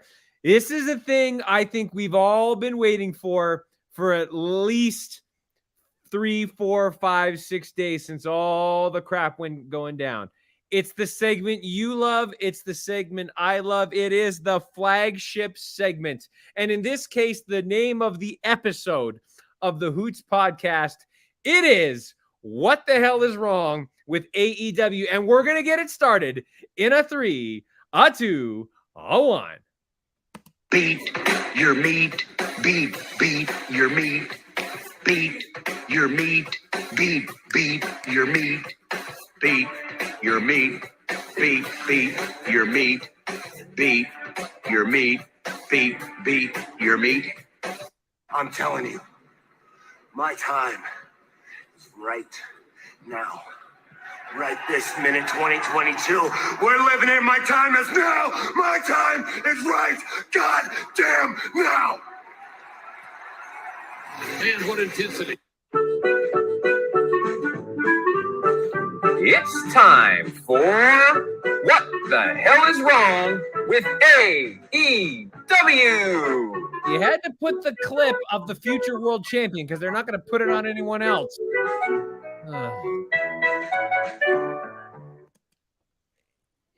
Okay. Josh, what the hell is, well, we know what the hell is wrong with AEW this week. I don't even know where to start this week. We can't start at the top because we don't know where the top is with this shit. Do you want to start with the pay-per-view All Out? Okay, let's start with All Out. Let's cover the show. Do you want to do the show first? Yes. Let's do the show. We'll get through this real quick. There was 14 matches on this goddamn show. 15, excuse me. There was 15 shows on this. The pay-per-view, if you count 0 hour, lasted like 5 hours. But again, they're going to be the company that changes sports-based wrestling, pal, even though the crowd was dead for a lot of this shit. Oh, God. Okay, let's just start at the beginning here. So we've got the 0 hour matches. You've got useless Guevara and useless Soho versus useless Conti and useless Ortiz. This was stupid. I didn't care about this at all. So there was that. Hook comes out, wins in convincing fashion because AEW is not going to put one of their top and most over talents on the main show in Hook. Why would they do that? And then you've got, and I want to get your thoughts on this. You've got Kingston, who he's kind of a mess right now, against your boy from New Japan, Ishii. And, I think it was a battle of whose chest can be redder at the end of the match. But, I mean, that out of the three, I actually didn't mind that one because that was just a good old-fashioned Donnybrook. But what did you think of the 0 hour matches, Josh? Shout out to Ishii. He's the man. Him and Kingston had a very, very good match. I really enjoyed it. I had this test to myself where I could mute the commentary, and my gauge is not off of how loud the crowd is. It's not what the commentators are saying. I can tell a good match without hearing noise, and I kind of got accustomed to this when I was covering the shows with New Japan for the pandemic. By the way, on good news, fans in Japan started cheering for their shows this week in Cork and Hall. So it was pretty nice to hear that for the first time in this pandemic. But back to this. Just a good Big E special, big meaty man bumping, slapping me. Yeah. I enjoyed the match. Pac against Kip Sabian for the forgot about that, yeah. AEW Galaxy Championship, Intergalactic Moron Championship. Let me say this. I know we were saying on the show that Kip Sabian was Ty's new Roman font. I had decided to revoke that name for him, and I got to give credit where credit's due. I thought he did a good job in the match. I thought it was fine. It wasn't as much a spot monkey fest. I was happy to see him there, and I thought he did a good job. The other two matches, like you said, just a waste of time, and nobody gave a shit. I get it. Actually, Bronson there. I enjoy some of his songs and stuff, but I agree with you. There's no reason why Hook should not be on his pay-per-view. But hey, it's one thing to do short matches on a YouTube pre-show, but we have short matches with grudge feuds that we're building up towards the show too. So let's get into that. Okay. We start with the casino ladder match. All the entrants come in, they do their spots, whatever. The person to take the chip, Stokely Hathaway. Or whatever. Hathaway comes out, his minions and masks come out. It's the Ass Boys, it's William Morrissey, it's whoever the fuck else. I don't care. And they hand the chip to the Joker, who decides not to reveal his mask. This was stupid. I'm sorry, but this was like, I get what they were trying to do with booking to the end of the show, but you're trying to tell me that Stokely Hathaway, who is perhaps one of the most useless characters in AEW, again, see why WWE got rid of him, he's going to be the one that's leading this faction, even though all these guys could beat the shit out of him at a moment's notice. And he takes the chip, hands it to the Joker, and the Joker walked away. I thought this was ridiculous. What did you think? Yeah, that was stupid too. Doing the casino ladder match. Like I said last week on the show, there's not good casinos in Chicago, so I don't know why you wanted to use that. So for that to be what led up being the reveal of MJF, I just thought that was lame and corny. Everything with that was lame. You know why it's lame? Because he didn't even come out with that group on Dynamite on Wednesday. Correct. Are you trying to tell me that MJF needs Stokely Hathaway? Yeah. And by the way, the guy who says he's tired of anti-WWE guys is going to get in a group with Big Cass. Right. Exactly. I mean, I get is this, if they're trying to make this Pinnacle 2.0 and like MJF needs people to protect him and he's going to, fine. Like if that's the storyline they're going to go with, fine. But why Hathaway? Like Hathaway sucks, dude. He's terrible. What was the group with like Mick Foley, Big Show, and Tess? Was it the Corporation or something like that? I don't remember. Anyway, that's what this group reminds me of. Just random blokes. I'm not even gonna call them the Job Squad because I think that's a little bit too far, but Stokely Hathaway has done next to nothing of significance on this show or this promotion since he showed up there. It's really something when the Diamond Mine is more interesting than what the fuck we saw there. And again, I get the whole tie of sympathy with the devil, but a charming Rolling Stones song just was not the mix for me for how you want to bring MJF with. Hell, even if you want to do the whole thing at the end with the whole voice message and everything, even then, that was corny too. Tony Khan should have no voice or anything resembling anything on the TV product. Correct. It's just not good audio. It's kind of like listening to Seltzer in a fucking media scrum with his marble mouth. Let's go to the next thing. I mean, we'll get to the media scrum, but Tony Khan looked like he was high or on LSD or something. I don't know. Yeah, he looked like then we get the trampoline trios match. Yes. The Elite versus the Dark Order. We knew what this was. The Elite wins the titles. Shocking. The EVPs put themselves over. I don't need to say much about this. This was spots. This was trampoline fest. I hate Kenny Omega. I hate the Young Bucks. This was stupid. What are your thoughts, Josh? This was ridiculous. Everything that we've always said about AEW tag matches, all over the place. We got the dead corpse up doing what he does, which is absolutely nothing, and it was just wasted time. Again, another match that went way too long. It was ridiculous. Okay, then we get into the TBS Championship match. Jade Cargill destroys Athena. Whatever. Okay, here's a match you actually enjoyed, Josh, and I enjoyed this too. I thought this was one of the cooler moments of the evening. FTR and Wardlow against Jay Lethal and the Motor City Machine Guns. I thought this was an excellent match, actually. one of the high points of the evening. And I thought all the stuff with Dax Harwood's daughter was really, really cool. Yes, like, breaking Sanjay Dutt's pencil and all that stuff at the end. I thought that was actually funny, and I thought that was really cool. So great to see the Motor City Machine Guns back. I've been a fan of theirs when I was watching TNA back in the 2000s. So I thought this was excellent, and I enjoyed this. We'll talk about Wardlow when we get into Dynamite here in a little bit, but I enjoyed this a lot. I just felt, the concept going into this match, I thought was dumb. I thought you could have had maybe Wardlow defend his title on the show, but I mean, we are at fucking 12 titles on the line at this point on the card. But him not having the title defense, FTR not fight for the World Tag Team titles, I thought was dumb. But if anything, this just shows a bad light on Tony Khan's booking, because a match that had no rhyme or reason to be on the program was one of the best matches on the show, and the featured guys are not even on his roster. That was a good match. It's really a shame when a match like that overshadows the finals of your trios tournament. Just saying. It's just, and a lot of people can say, well, I like the trampolines. Well, good for you.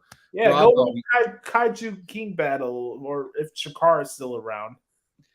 All right, let's move on. Okay.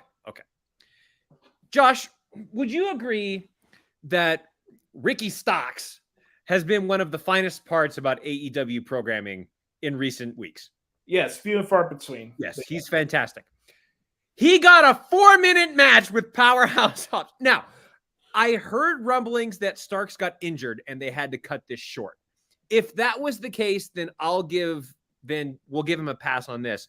But it's also an indictment to AEW's wrestling style. How much of their roster is hurt? Like over half of it is hurt. I mean, I this was supposedly one of the best feuds going into this pay-per-view. And I like Starks and I like Powerhouse Hobbs. I think they're both very talented, especially Starks. Starks has been killing it recently. But I'll give the benefit of the doubt if Starks is hurt. But if Starks is not hurt and they gave this 4 minutes, like, Tony, what the fuck are you doing? Well, this is the thing. You have matches on the card that should have got time. And then you have matches like this. And again, if Starks was injured, okay, I can understand why. I understood why the Christian and Jungle Boy match was short, because Christian is really injured. So that didn't bother me. But when you have matches like this that should get time, and then you have other matches on the show that go on for 15 or 22 minutes on the card, it's kind of ridiculous. There's no reason why Ricky Starks and Powerhouse Hobbs should go 4.5 minutes in a dark AEW dark style match. And if it was me, I'd probably have those two kick off the show. Yes. But by the way, nobody got over in this match. Nobody. No, absolutely not. Speaking of over, though, Josh, somebody did get over in the next match, in my opinion. Next match on the card was for the World Tag Team Championships, the Acclaimed against Swerve and Strickland. And I'm going to make a hot take here, Josh, and I want to get your thoughts, and the people, of course, listening as well. I think the Acclaimed might be for real. I think the Acclaimed might be legit, and I think they have a shot to make it in this industry. That was easily their best outing. I thought the Acclaimed looked quite good in this tag team match, and we know that they can captivate an audience, whether you like the raps or not. Fine, and the whole scissor me daddy, whatever. If that's what you like, fine. The point is, the Acclaimed can get a crowd in the palm of their hands, and now they've shown they can wrestle. I thought this was a stupid booking decision. I think the Acclaimed should have won the titles, unless they're planning to win the titles in a useless rematch in Arthur Ashe Stadium 2 weeks from now. They've managed to turn Swerve and Keith Lee, who I've lost a ton of, they've fallen down on my card pretty good, especially Keith Lee. I don't mind Swerve Strickland still. I think he should have held out and gone back to WWE with Hit Row, but that's just me. He wanted his money now. Fine.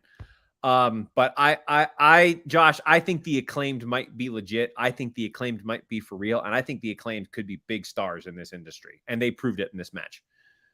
Can I play this clip? Please.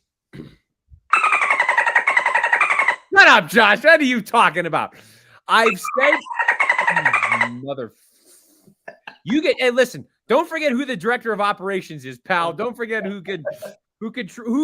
really running this product here. You be careful to your superiors, scribe. I just wanted to bust your chops. I'm actually in agreement with you. I'm a fan of the Acclaim, so I deserve one myself for this. Yes.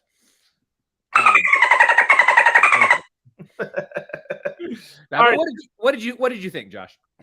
I thought the match was good, and was this one of the matches I would carve some time out of? Yes, I would. I did not think it needed to go that long, and I thought this was a bad look on Keith Lee and his performance in that match.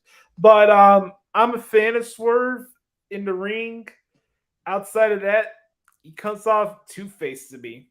This could be up front. I'm also going to mention the stuff in the media scrum here because we're not going to have enough time to go over every aspect of the media scrum. Right. And the corner stuff, we'll get to that in a couple of minutes. Yeah. But this is what I'll mention here. So, okay, Keith Lee and Swerve retain, right? Mm-hmm. We get to the back, and they're the guests, right? Somebody decided to ask Tony Khan while they're there, hey, were you listening to the crowd? Do you thought in your head, maybe you should go on with an audible? Now, here's the thing when it comes to the press scrums. If you're choosing to sit next to your talent while they're taking questions, you, my friend, are fair game to questions. Correct. This is supposed to be media, right? Not supposed to be dictated by when the promoter's comfortable enough to answer questions, right? And then if you guys go back and watch their portion of the scrum, I'm sorry, like the way Keith Lee was answering questions and Shane Strickland and his passive aggressive ass, like why would I want to cheer for them going forward? Why? They've managed to turn themselves heel in the process, and not good heels. I'm sorry, but I don't think they're gonna do well as heels at all. Maybe Keith Lee, but I think this is gonna be a flop. And then here we go. We have case point number 98 of why Tony Khan is nothing but a fucking mark.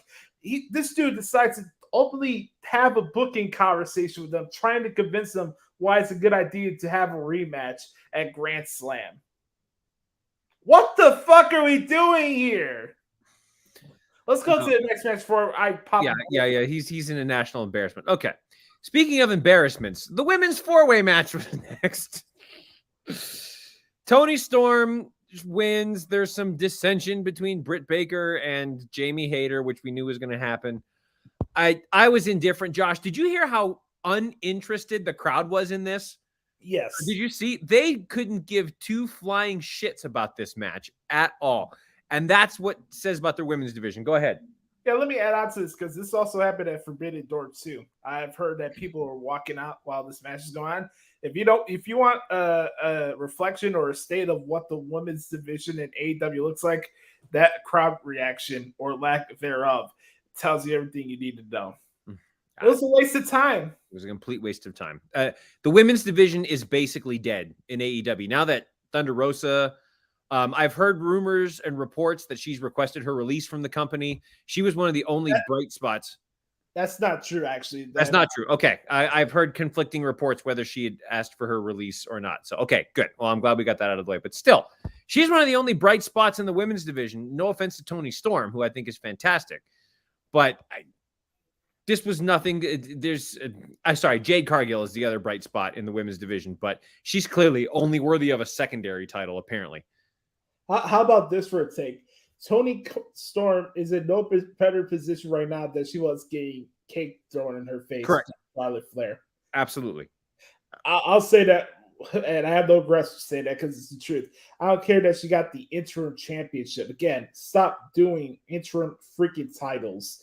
Just strip the people and just go on with your business. And she's not more over now than she was before she left. Correct. And look how she was carrying herself during the scrum, taking shots at Thunder Rosa. I don't want to get in trouble. Here's the thing, Josh. Also, too, AEW rarely features their performance on a consistent basis on television. You don't need to strip them of the title. Just keep them off TV for 3 months. Nobody's going to notice. Oh, God. Okay, let's go to the next match. Now, and you touched upon this earlier. The next match was Jungle Boy against Christian Cage. I understand they needed to keep that match short because of Christian Cage's injury. Fine. But you're going to have Luchasaurus? That was so stupid. That we attack him on stage. Of course, they're showing off the welts on his back because this is CZW Light. This was so stupid.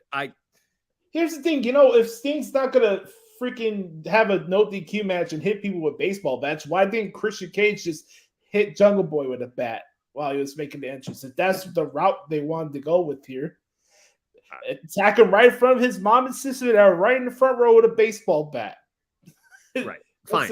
You had to bring it back in the ring to freaking show freaking Don Stevens and her wonderful facial expressions. Yeah,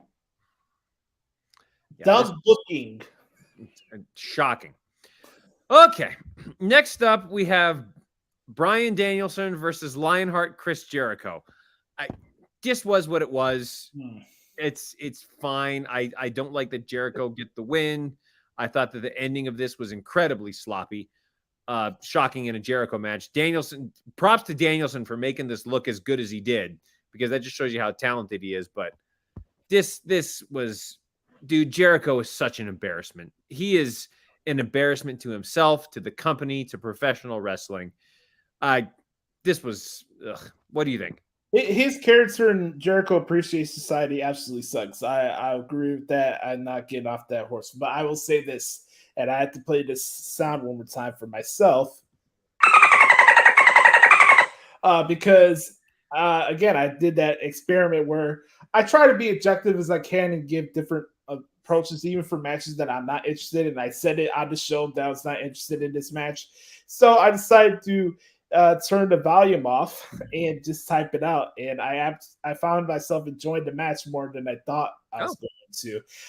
For me, I just like the physicality of it, and I thought it was good. Now, I'll say this match did not need to be 23 fucking minutes. I will say that. Again, match placement is important, and where they had this as a show, I can understand why you and everybody else would probably be tired and thought this was overstaying its welcome and not looking good. I will say that. Right. But for match purpose, I thought it was fine. But Jericho, I'll leave stuff about him personally because that's not the show we do here. We're not going to attack him personally or whatever. My thing with Jericho is just the gimmick is not good. No. I can appreciate what he does as a leader and all that stuff and his experience and everything. And he is a legend. Nobody will ever take that away from him. He's one of the best of all time.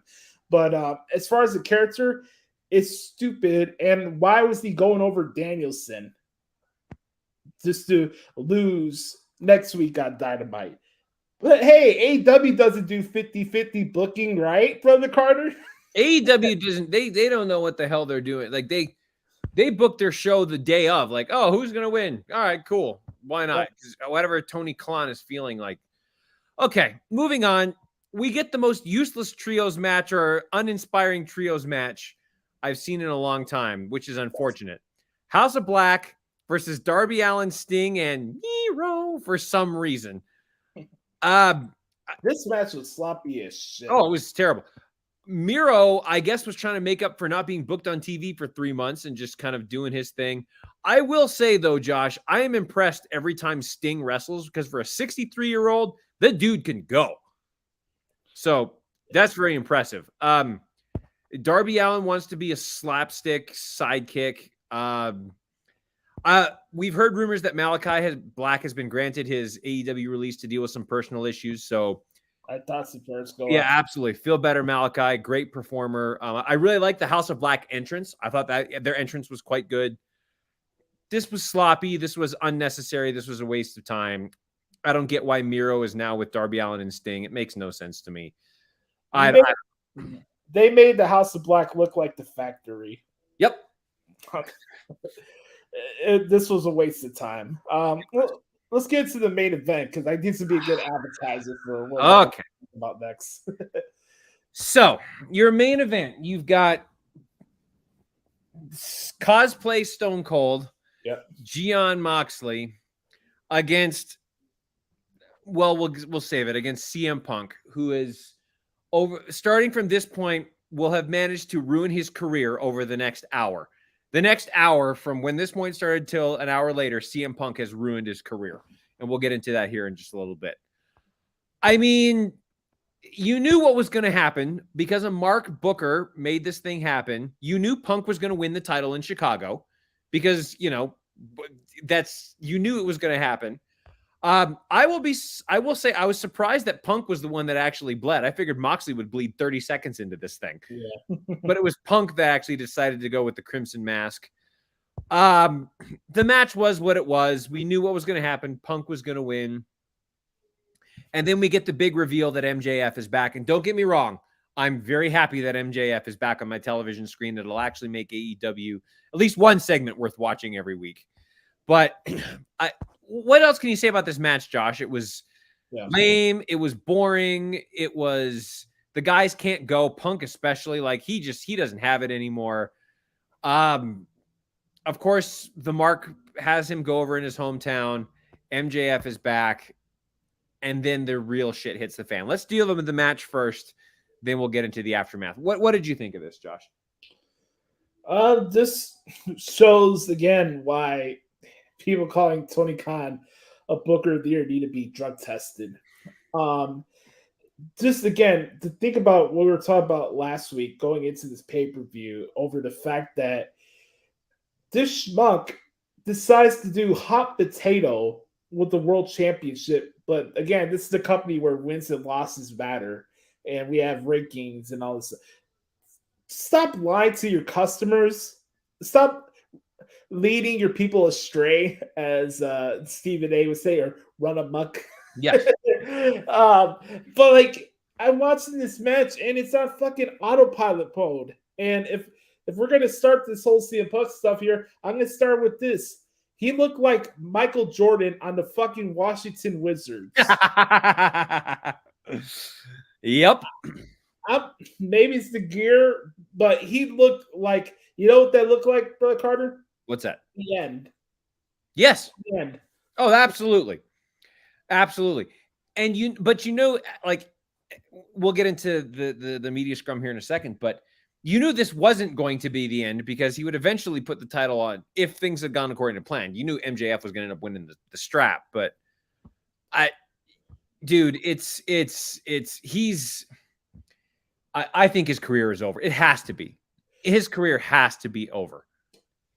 This is fumble bagged after missed opportunity, after missed opportunity, after missed opportunity. Okay, we'll get to the scrum now. Let's do it. Okay, because there's something else to talk about this match. Because if you think about it, if you're going to do the confrontation with Moxley and MJF, why the fuck you didn't give the title to Moxley? By the way, all this stuff could have been prevented and not shown in the fucking public. But another example of a Mark not knowing what the fuck he's doing. And people putting blind faith into this promotion. Like people telling me, oh, AEW Dynamite's going to get a 1.4 and 1.5 million viewers this week in the ratings. Whoop-de-fucking-do.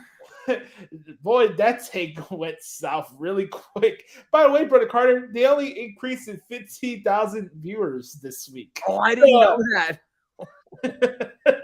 Everything that went on, they still are stuck at 1 million. Oh man.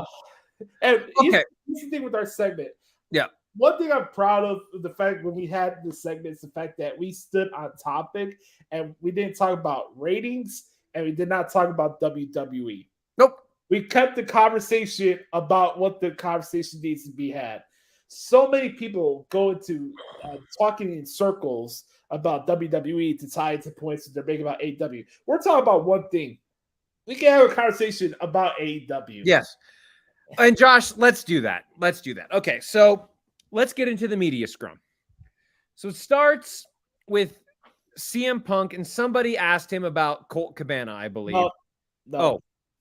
I'll start this off. Go ahead. This is a funny story because I'll still type out the shows and shows going on. Obviously, for me, it takes a little while to finish out pay-per-views when I'm trying because I'm typing out the matches and it takes a little while. So I'm at the trios match with House of Black and Sting, Darby Allin, and Miro when this press scrum starts. So this for everybody that's listening, and I'm telling you my story as this is going on. So I put it on the background. I don't need to cover a wrestling show with commentary on, so I was still typing on as I was listening to this in the background. It goes into mid-sentence. Now, what people didn't know is that CM Punk, obviously being the first person in the scrum, coming off his victory, there's no comments from Tony Khan. There's nothing for CM Punk talking about opening statements about him becoming the champion. He sits down, he looks at the scene, and he says, "Who here fancies themselves as a journalist?" By the way, you can call it whatever you want. You can call him being upset that MJF overshadowed him and got a better crowd reception than he did in his hometown. You can call it wherever the fuck it is. But not even a minute into the scrum when you heard the actual thing. By the way, good job, AEW digital team. This went off the fucking rails. So I want to say this. What was done towards Nick Hausman in the beginning of that scrum was embarrassing. I get credit where credit's due. Everybody knows my thing when it comes to dirt sheets and my outlook on how that side of the industry works. Right. I don't have a lot of respect for people in that field. I don't. But I do in this case for Nick, because he's been one true constants in this media scrum who hasn't been afraid to ask tough questions and have backup questions for stuff, stupid shit that comes out of Tony Khan's mouth. But for CM Punk to go out of his way to shit on the guy, trying to lump him into Colt Cabana because, they did a couple comedy shows with each other, which has nothing to do with him becoming the world champion, is fucking embarrassing. So that's one. And here's the thing. What people don't know, Nick was also there when Punk and Cabana were trying to fight off the doctor that was suing them for defamation. Right. So where Punk gets off his high horse and just shooting off at the guy when he was there doing his job, not trying to get a rise out of anybody, it's just fucking unprofessional. And also to this, how Tony Khan, you can see the video, there's proof of this, him openly nodding his head as Punk goes on this fucking 20-minute soliloquy about the executive vice presidents. He's talking shit about Colt Cabana, who recently did a public appearance for AEW promoting the video game. His mother saying about MJF about how he's a prick and that Tony Khan only wants me to fight pricks and all this stuff. I said this last week, but now it's even more clear to me. I, sitting here on September 8th, 2022, do not care whether or not CM Punk appears on a wrestling show again. Wow. I'm saying that right now, and I'm not playing. And I would not take anything away from the moment that I got to see him return at the United Center. But every single person, including myself, bought into the bill of goods idea of CM Punk coming back to wrestling, and not even a year later, we're all here looking fucking stupid. It's embarrassing, and I don't give a shit whether he comes back or not. Josh, I've known you to be the biggest CM Punk fan, one of the biggest CM Punk fans I know, and I know what a moment that was when he came back. For you, for a lot of people, and I have never been shy about my thoughts on CM Punk. I've said since when he left in 2014, I've said Phil Brooks is a whining, sniveling baby who only cares about himself. He's in business for himself. And I know a lot of people said, oh, he's the martyr. He's the savior. He's the guy that WWE screwed and nobody else would talk about it. And he was he had this legacy, this mysterium about it. And he went away. Comes back 7 years later. And I'm with you, man. I bought into the bill of goods too. Now why I wasn't happy, but I still said what I said and I stood by those comments, but you couldn't deny what he did for the wrestling industry in coming back. That pop was incredible. his stuff on AEW, and to be fair, the bar isn't set very high, but his stuff on AEW was the best stuff every week. And I looked forward to seeing it. Like, oh God, Punk's doing some good stuff. And his matches, they were what they were at the beginning. You know, everyone gave him the benefit of the doubt because of how great the character was and the nostalgia factor, blah, blah, blah, blah. Josh, it's over. It's over. CM Punk's legacy, he has, in that one rant, he has managed to destroy an 8-year reputation of being the martyr. And everybody can look back at those 8 years, you know, all over this and said, oh, he's the same person he's always been. It wasn't WWE that screwed him. AEW manages to bring out the worst in everybody, and they brought out the worst in CM Punk, and they brought out what I've been saying for the last 8 years. He is a whining, sniveling son of a bitch that only cares about himself and nobody else. And he proved it at that media scrum. He went into business for himself. He decided to take a shit on the company he works for with his stupid moronic boss sitting next to him going, yeah, oh, maybe I should stop this. No, this is fine. Yeah, cool. Yeah. And then Khan goes off and goes, I ain't putting up with this fucking shit. I got more money than Jim Crockett Promotions. And like, what about that had any ounce of professionalism in it? Okay, let me tie this in. I want you to finish up. No, go ahead. That was just maybe one of the dumbest comments I've ever heard.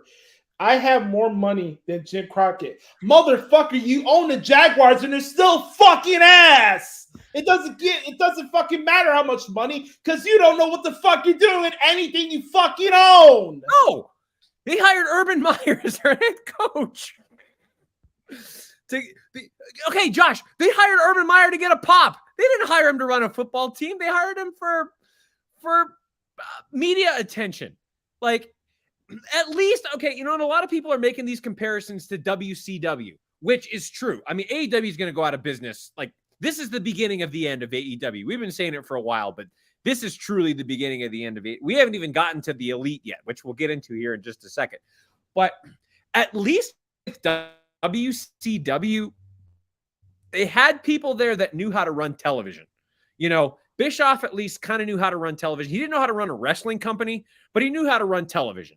And they had some television executives that at least did.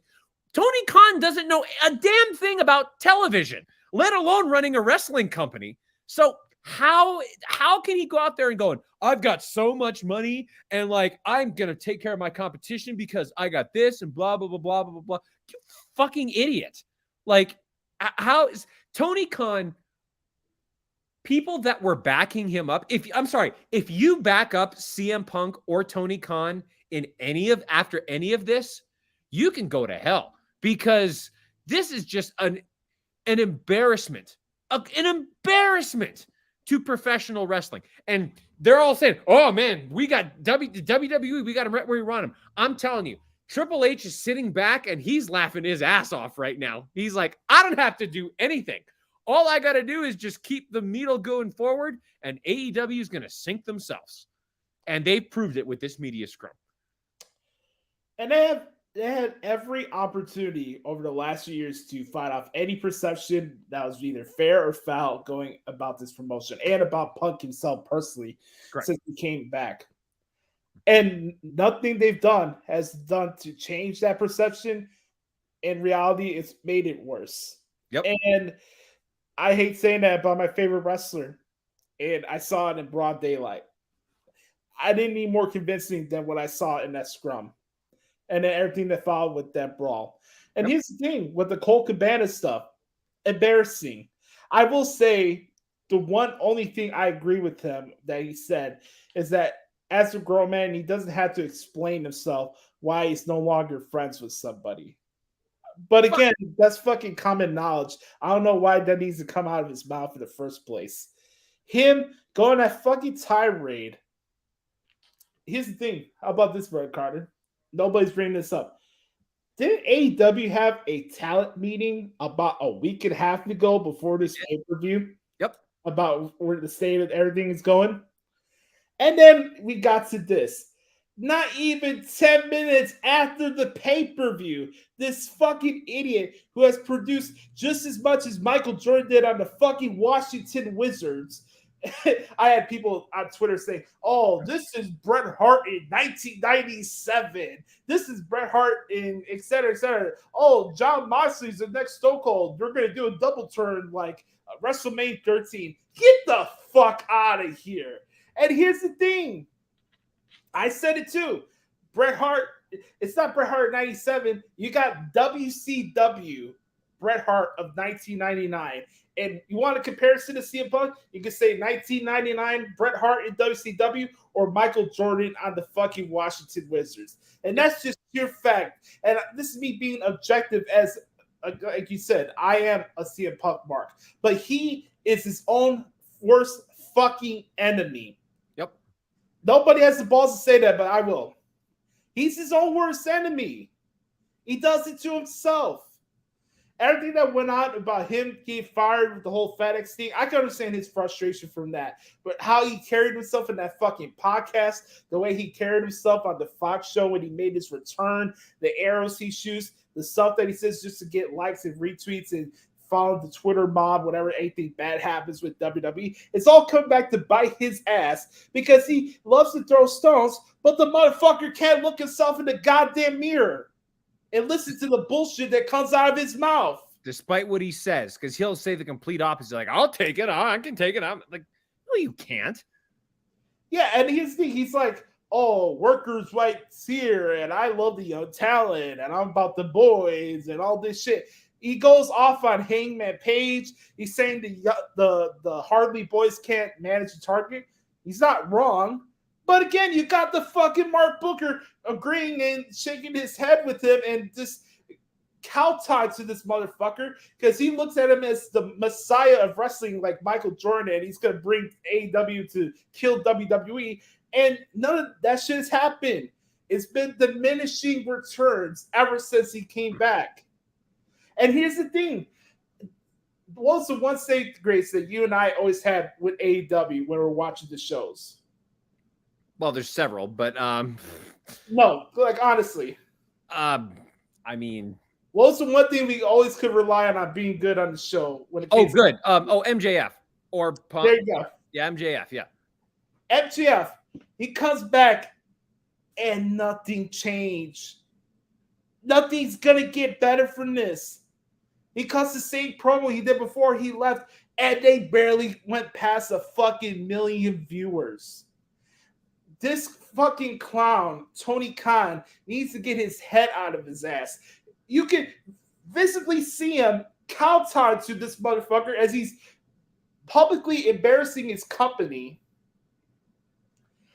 I don't care whether he's nervous or not. Be a fucking leader. You just had a talent meeting, and now your Taj Mahal, your big draw, is going off and embarrassing you and going after you and your booking decisions. And you do nothing. You sit there like a little fucking bitch. It's unbelievable. It's unbelievable, Josh. It's and we're hearing more reports coming in, and I'm pulling some things up. Let's move forward now, and let's talk about the incident with the Elite. So apparently, and of course, we're going to get multiple stories. Did you get a chance to ask Steve about this? On your interview this morning, what did he have to say about being there? Well, he said that you could go off of body language and how things were going from the fact, and then there's the video that came out of the security guard running towards the locker room area while Keith Lee and Swerve Scott were talking, and then the clip of Jericho saying some shit went down before he left his portion of the scrum. It was a fucking clusterfuck. I'm surprised nothing spilled into the scrum. Right. Everything that we hear about the situation, it's embarrassing. So yeah, apparently there was a fight. I've been reading that Punk actually ended up throwing the first punches. Ace Steel, I want to say, hit Matt Jackson with a chair or something like that and gave him a black eye or something like that. Like, dude, like this was a straight. So, and I think Jim Cornette talked about this too. This is the EVPs of your company. They are second level executives next to Tony Khan, right? Yeah. And they're getting into fist fights with the talent. So, like, yes, they're talent too, and if they want to make, oh, they were talent in this case. No, I'm sorry. When you are an executive, you are always an executive 24/7. Always. So if this ends up, being the case, and I know we don't know all the facts, and I'm sure more information will come out because there's always three sides to every story, as we know. Yeah. But like, it would be very easy for somebody to sue Tony Khan and AEW by saying, oh, your executives basically created a hostile working environment for me.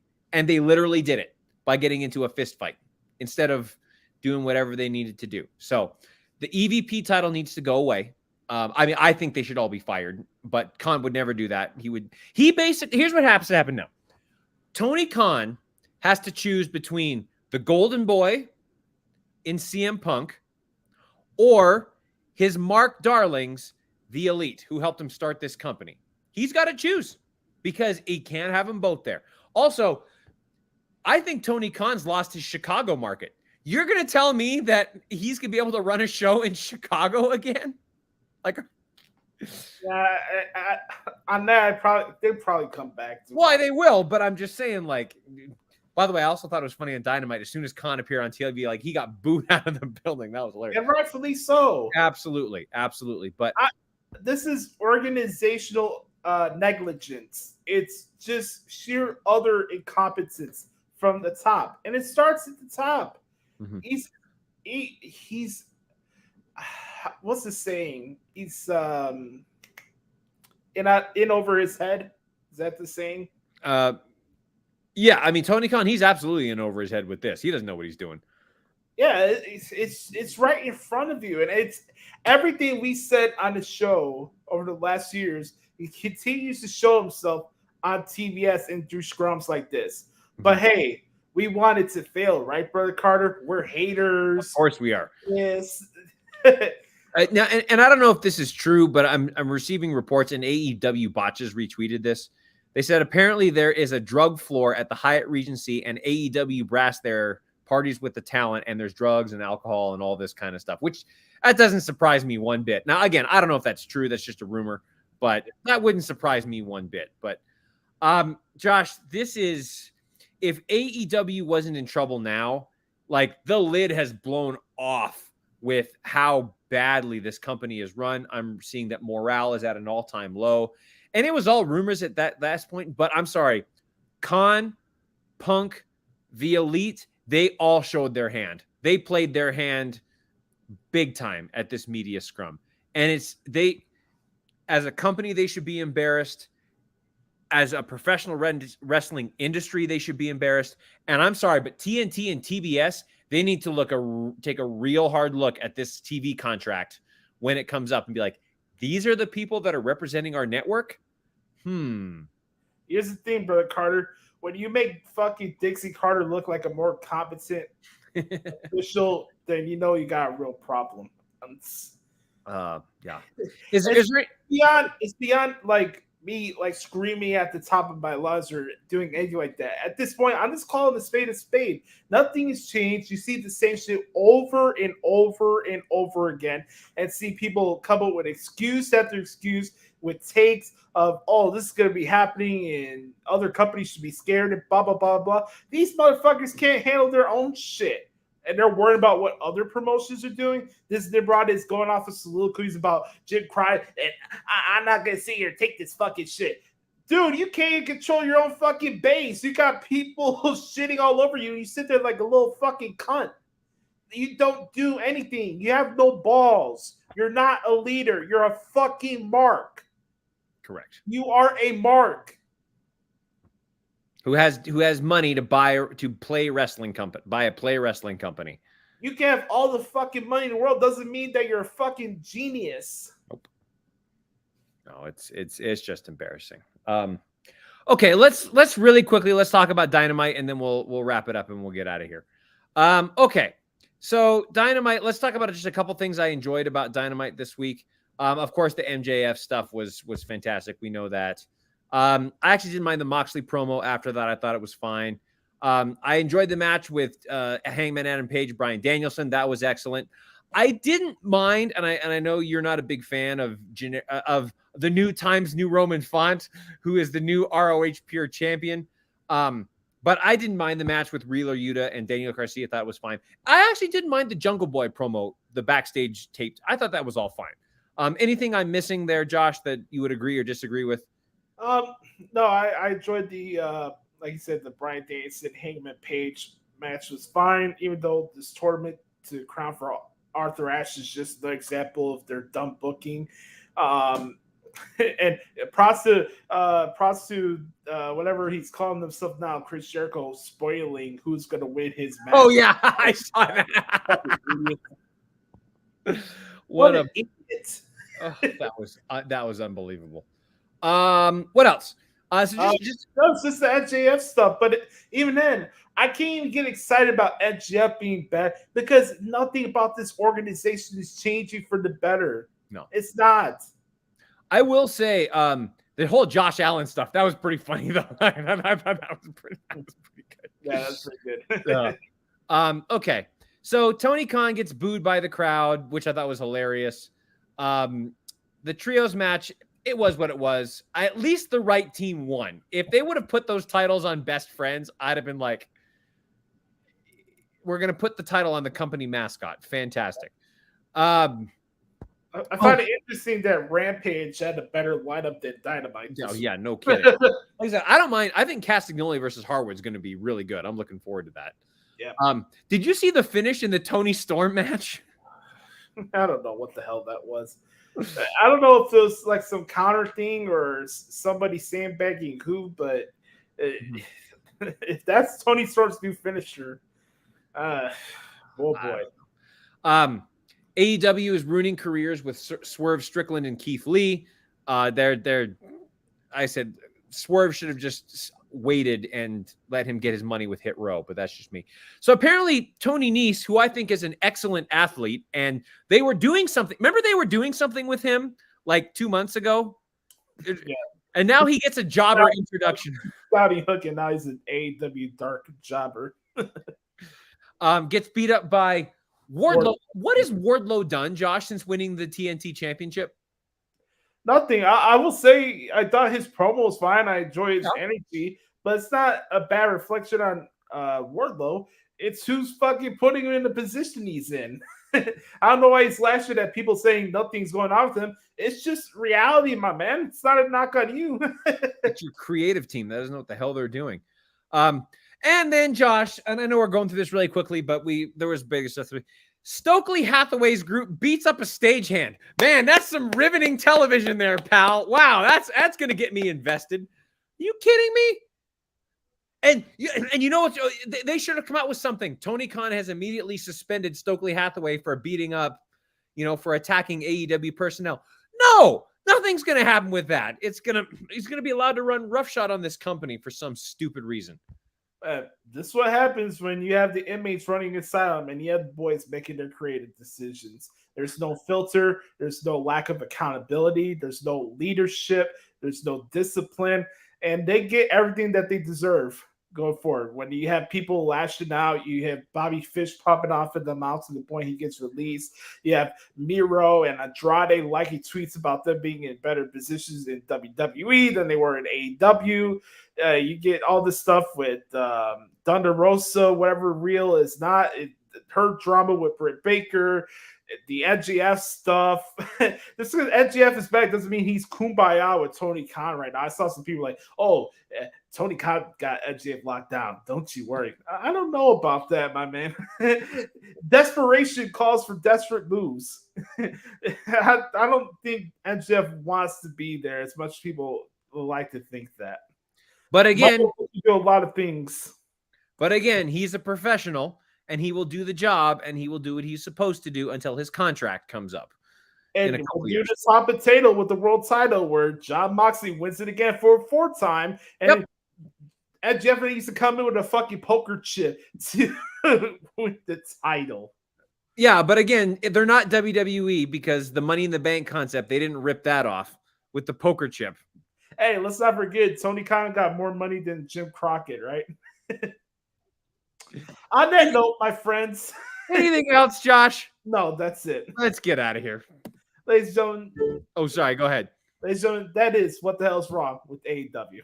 Or in this case, what isn't wrong with AEW.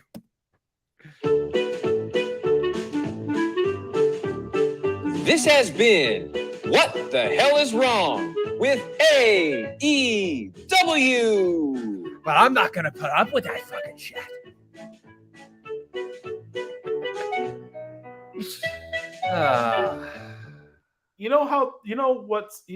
If you can make a comparison of how Tony Khan like carries himself, he carries himself like a Sasha Banks fan. Oh, yeah, he does.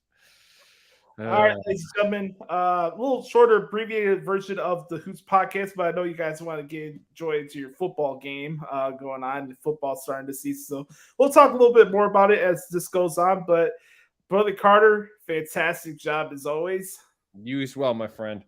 Great stuff this week. We'll figure out how we're going to go about this as the football season goes on. If there's something where we can record before games, if you like these late night specials, we'll do more of them. We're always open to feedback. But you can follow Brother Carter on Twitter, by the way, at Derek Stoughton. Make sure to check out DerekStoughton.com and his work at WrestlingRumors.net. Follow him on Instagram at Derico06. That's Derico with a D. The good Erico, not the bad one. The video boss is here to stay. That's right.